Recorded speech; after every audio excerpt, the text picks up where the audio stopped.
Hi guys, this is going to be your video lesson for Unit 14, Lesson 7, Central and Inscribed Angles. You should be starting this lesson after taking the quiz on chords, tangents, and secants, okay? So now we're going to be introduced to angles within and outside of a circle. This lesson, all the angles are going to be inside of the circle. So you guys can go ahead, answer your do now question, and you can hit resume when you're ready.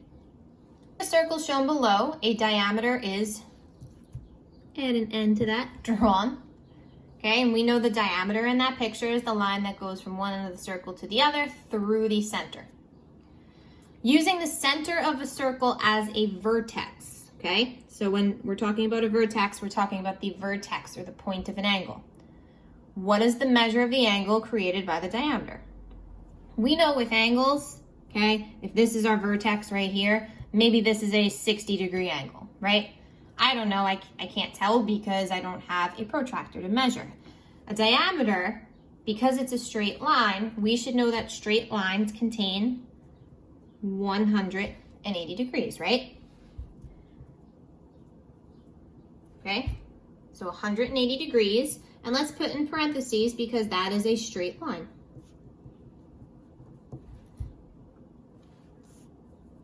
How many degrees are in a full circle? We should know that answer very comfortably. 360 degrees is a full circle. What is the measure of each arc intercepted by the diameter? So when it says intercepted by the diameter, this is one end of the diameter here, right? Once I hit the diameter, okay, on the other side, that's one piece of the arc that it's talking about. And then you also have the same thing over here. Okay, now when we learned about chords, we learned a little bit about arcs. We said that because that's still half of a circle, that is still going to be a 180-degree arc measure. Okay, because it's a half circle. So now if we compare our answers to A and C, we should see that the answers are the same.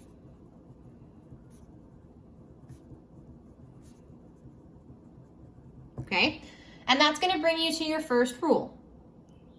Whenever you have an angle where the vertex is on the center, just like this, that is going to be equal to its intercepted arc. Okay, and we're going to see more of that on the next page. So in this lesson, there's going to be three different types of angles. The first one being a central angle. It's a central angle, look at the word, central. This is the center of the circle. When the vertex is the center of the circle, okay, that's called a central angle. And whenever you have that, that's going to be equal to the intercepted arc. In that case, this arc here from A to B, it's what the angle intercepts. Okay, so imagine it like a slice of pie. To complete this slice of pie, that angle has to be matched with that arc. If this arc is 82 degrees, that means that that angle also has to be 82 degrees. If they gave you the angle first, automatically, that would mean this is the same as well. Okay, so in this picture, our central angle has to equal our arc. So it's going to be 82 degrees. There's no math with that. It's just looking and seeing if you have a central angle, and then the arc will be equal to it.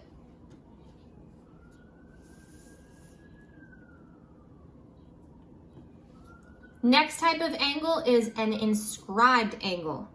An inscribed angle is when you have a vertex on the circle. So notice the vertex of this angle is not on the center. Now it is on the circle, okay? And then you're gonna have two chords, okay?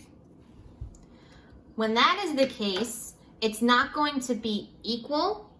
It's going to be half of the intercepted arc, okay? So if this arc is 82 degrees, this is not a central angle. A central angle would be if you had this going on here, okay? Since this angle is on the circle here, and it's an inscribed angle, that angle is going to be half of this arc. Okay, so half of that 82 means that this angle in here is 41 degrees. So the only math that you're going to be doing there is halving, dividing by 2. Your last type of angle inside of a circle is an angle formed by 2 intersecting chords. Okay, so you should know from the last couple of lessons what chords look like. And we have had rules to find the length of the chords, but now we're just going to be dealing with angles. Okay, so again, it's involving arcs.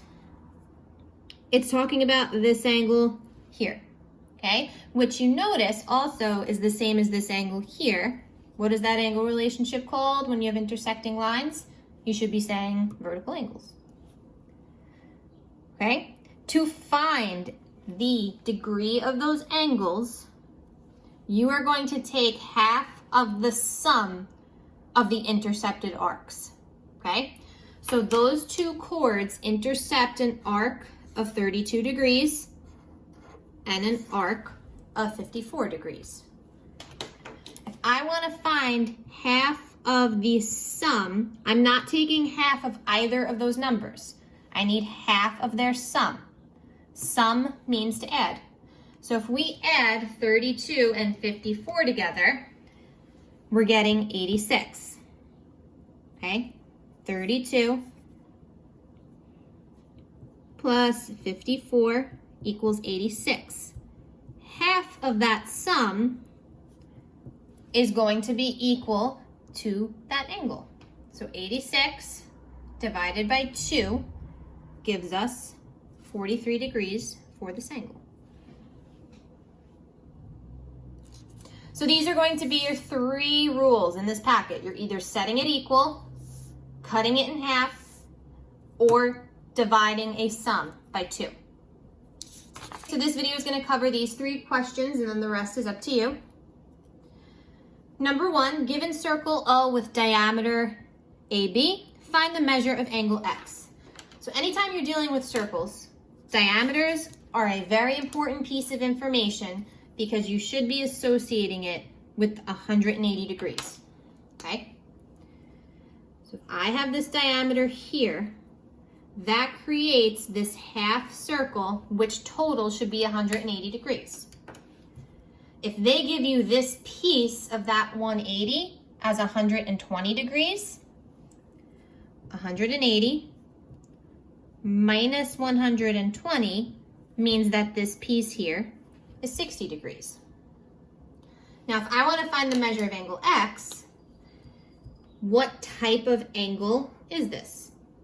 Well, the vertex is on the center, meaning that this right here is a central angle. Central angles are equal to their intercepted arcs.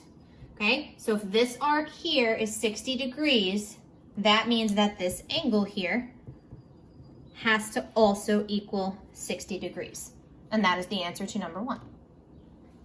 Number 2, given circle O with diameter AB, find the measure of angle X. Okay, so again, diameters are a big piece of information because it gives you 180 degrees. Okay, it looks like the side we're working with is over here.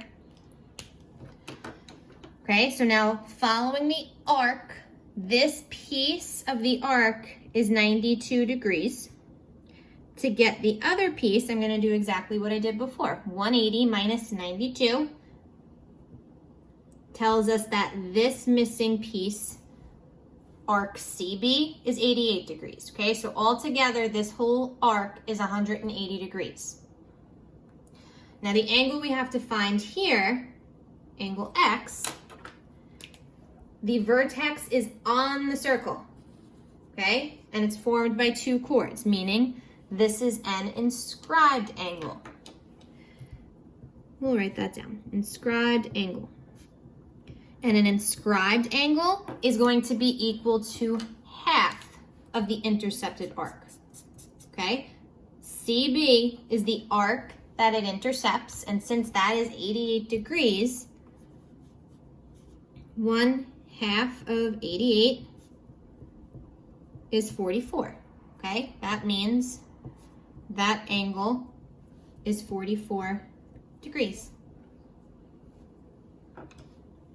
3, in the diagram below of circle O, chords AD and BC intersect at E. The measure of arc AC is 87 degrees, and the measure of arc BD is 35 degrees. What is the degree measure of angle CEA?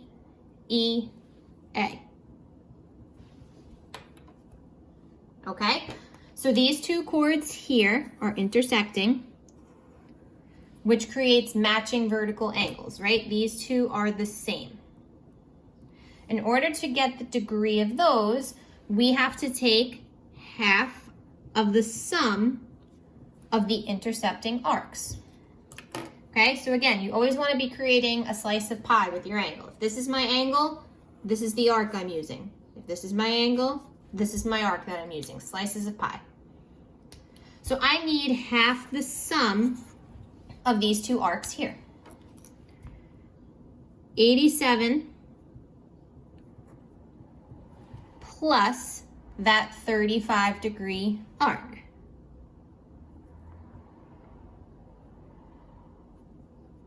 That's going to give us 122 degrees. Okay, we have to take half of that number. Half of 122 is going to give you 61 degrees.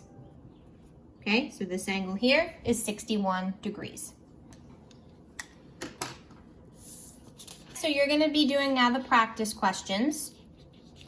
Be mindful, take your time looking at the diagrams, okay? Anytime you have a diameter, that's very important. It gives you 180 degrees. Also be mindful if you're being given a radius. I can see here that these two pieces are radii, okay? So that could be very helpful to you. Okay, so be mindful, use these 3 rules, okay? Central, set it equal. Inscribed, divided by 2. Intersecting chords, half of the sum. Okay, if you guys have any questions, do not hesitate to reach out. Have a great day.